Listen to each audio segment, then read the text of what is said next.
এমন একটা চোখ ধাঁধানো সোনার গয়না দেখাবো যেটা দেখে তোমাদেরও মনে হবে যে কোথা থেকে কিনেছে। এত সুন্দর এই জুয়েলারিটা আমি প্রথমবারই দেখলাম, যে এত ইউনিক একটা কালেকশন।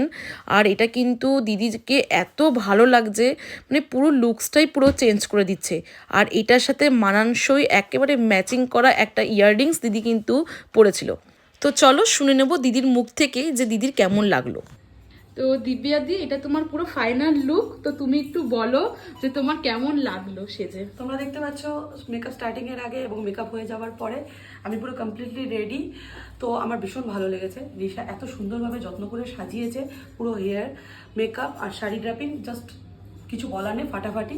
ঠিক আছে, তোমরাও যদি ভালো লাগে রিশাকে তোমরা বুক করো অবশ্যই। ঠিক আছে, আমার তো আজকের দিনটার জন্য আমি পারফেক্টলি রেডি। বাকি ফটো কামিং টাইমে দেখা যাবে। ঠিক আছে, চলো টাটা। টাটা।